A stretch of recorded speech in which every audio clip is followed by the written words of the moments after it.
Hey guys, welcome back everybody to another designated Inquirer market day.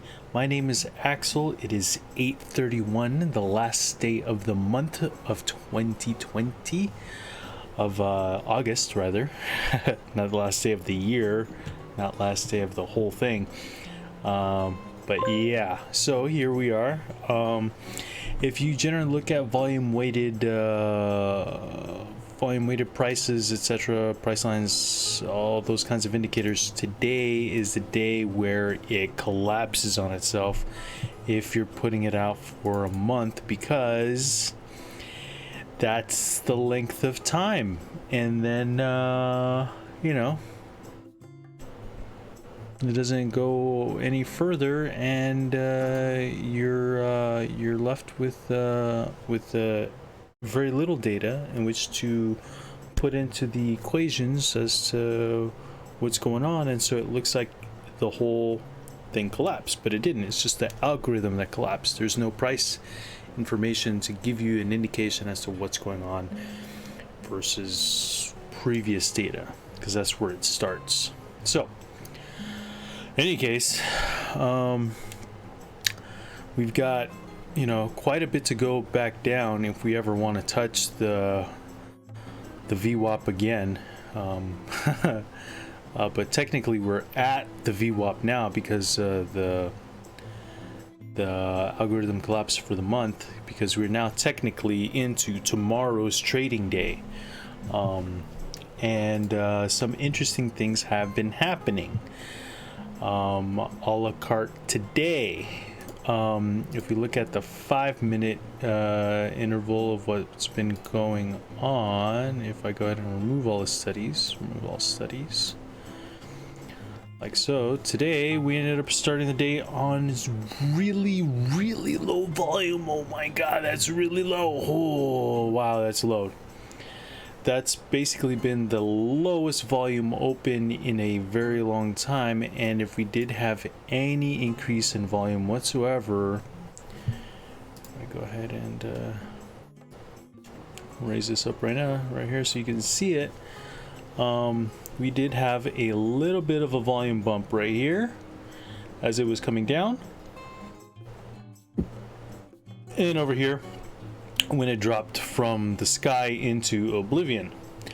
Now there was starting to be an increase. There was an increase here on the downturn and not an increase here on the upturn, and so there was basically zero confidence of this up move, and so that's why you saw this move back down. But this move back down was considerably higher in terms of volume. This was basically the entire day's volume squeezed into like a few seconds to a few minutes of this last of today. It was kind of ridiculous. It's kind of impressive. The market since then has been fighting vigorously with itself as we move into the Asia markets, trading the American stock exchange in a way, or at least the American indices. So the futures as of right now are technically a little bit higher than they were at close, a little bit higher, but we did see a substantial drop to try and match basically where the lows were of last Friday, which did not happen. What we did get was a pretty close, we were approaching there, but we did break a decent amount of support to the downside. If anything, this is a further level of support, but not necessarily one that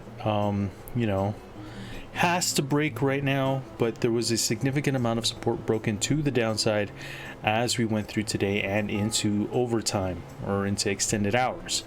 What if we zoom out to, I don't know who that is, it doesn't matter. If we go and look out to the day, there is still a significant amount of, I'm going to go ahead and remove this. Remove all drawing. All right. If you look into today, and I remove this one, we still have decently low volume, okay? Which has still been reducing over time as we go along. All right, this is an increase, but not a substantial increase in volume. Okay, here's the most significant move that we've had for like almost a couple weeks up until we were here, and which was a down move. So today is another move to the downside after nearly 7 straight days of just higher moves, including today technically, because we did set up a higher high today. Whether or not today is the top, well, remains to be seen, quite honestly. We don't know yet. So coming back to the 5-minute, there's still a fight going on as to see where we're going to be opening for tomorrow. Some notable things that were talked about through Steven Van Meter's channel, which I thought was interesting, in terms of trying to explain the monetary supply, the dollar, interest rates, a lot of stuff. He goes through a lot of different indicators and things. The divergence, we still don't really have a really good explanation as to the divergence from where yield is going and where the stock market is going, because it's a pretty huge divergence in terms of where it's at right now and where it was and where it's yet to be, right? That's Diet Dr. Pepper. It's not an alcoholic drink. It's just soda. Just pop. Okay. All right. So, another channel that I look at in terms of trying to glean information, etc., whatnot, is Chart Guys. They're also another good source for stock trading information. The way they're purely technical, zero macro, almost zero economic indicators, just purely on the technicals. Just they're literally what they are. What their namesake is, they're a bunch of chart guys. You just look at the numbers, and look at the numbers. Try and glean as much information from the residual effects of economic indicators, because you can trade the market in a couple different ways. You can try and be forward-looking, etc., on the macros, on business cycle, on like all this other stuff. Or get super detailed into the weeds of like a particular stock if you're investing, and every single decision that the CEO makes is indicative of future moves, etc., whatnot. And then you've got basically chart guys, which they don't know about any of that, but they do see the results of all of that information spelled out in the stock market, right? Is just there. The footprint, the fingerprints of all those indicators, of all those decisions, of all that stuff is written into the tape, right? Or what we call the tape. It's all there. It's all there. So there is a reason as to why the market seems to be diverging from yields. That's my dog. But we do not yet know it. Okay? It is still somewhat of a mystery. But we do know, from what we do know of general market money theory, and from what Steven Van Meter is talking about, there has to be, even from a technical standpoint, there has to be a reversion to the mean. There has to be a reversion basically back down to levels that make sense. It has to at some point flip back and follow the yield, because monetary policy, is causing these things in the market, and to a certain extent they're almost like laws of nature, or as some would call it, the psychology of money, and how what economics tries to do, which is be informed by the actions of humans as to what happens when certain situations come about when money is involved. It's basically human psychology, but with money. Human psychology all about money. That's what economics is. That's what macro is generally, but with bigger numbers, bigger mob mentality moves, etc. Basically, how things like monetary policy, which affects a whole lot of people at the same time, can affect individual decisions on a large scale.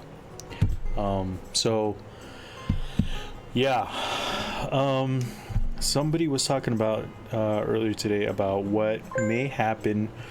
I got a question today about what may happen with Bitcoin. So let's take a look at that real quick, so I can kind of flesh it out a little bit more. The question was, would Bitcoin fall less, or would Bitcoin fall less than gold and or the stock market during the crash? Now that's a hard thing to actually say, because in March of this year, everything crashed, including Bitcoin, right? So is it going to crash less? Maybe. Because here we are in February, and it fell 60%. So if anything, it fell more. So from a technical standpoint, if there is a crash in the general market where everybody's fleeing for basically cold hard cash, you're probably going to be seeing a similar reaction in Bitcoin, in that people are going to be running toward cash and they're going to liquidate what is possible, including Bitcoin, into money, into the most liquid asset possible, which unfortunately, another thing that I was talking about earlier today is as time progresses and with each leg higher, there is a certain amount of money or a value that Bitcoin has where it is more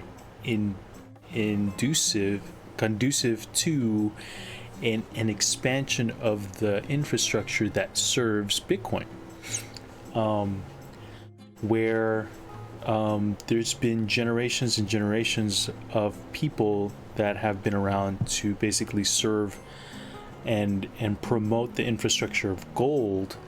There is an infrastructure being built to serve Bitcoin. There's already generations, for as long as the United States has been around, that serves the dollar. The same thing is kind of happening with Bitcoin. So with every passing day where we are above a certain dollar amount per Bitcoin, etc., the infrastructure for Bitcoin is expanded.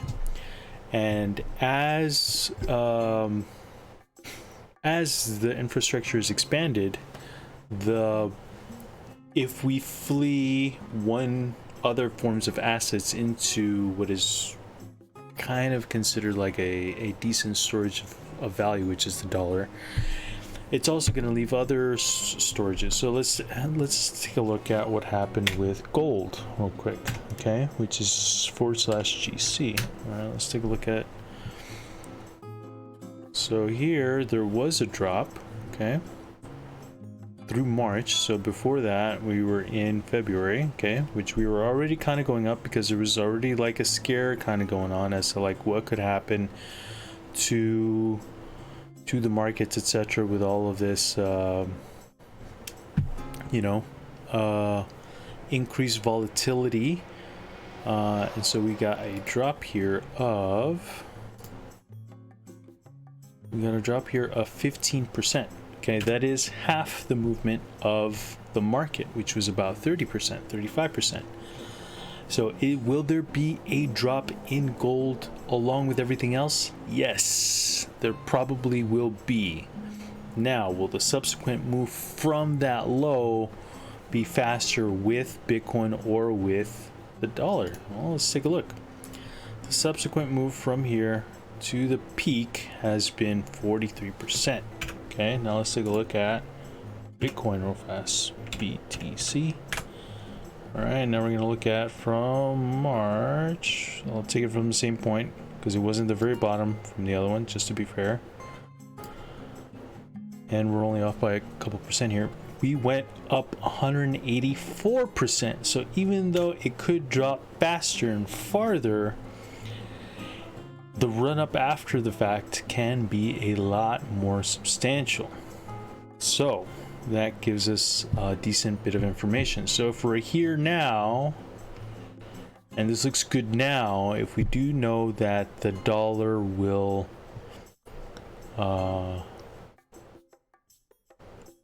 increase, right? Because that's what Stephen Van Meter is predicting here in dropping yield, a stronger dollar, the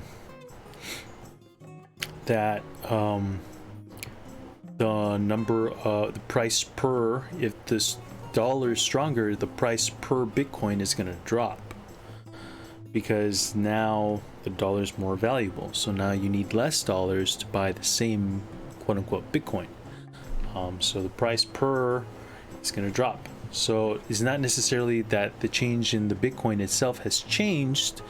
The explicit value of the Bitcoin has changed in terms of like what it can buy, etc. Is that the dollar, the underlying pricing of the dollar has changed, has shifted. So it's not that, now the Bitcoin is worth less. It's just that now the dollar is stronger versus other currencies, and which includes Bitcoin, and so there would be less dollars per Bitcoin. That's what it means. That's what it means. That's the relationship. Not necessarily as Stephen's wife was mentioning. As guess what he mentioned that she mentions is that we have to stop using the word correlation, but that there is a relationship there, because a strong correlation would mean that there is a one-to-one move and or a very tight one-to-one movement where there's relatively little lag and relatively little deviation from one and the other moving in tandem with each other. Thank you, Stephen's wife, for that reminder to be cautious with our language and how we use it to explain our everyday life, which, these things do matter. Anyway, I digress.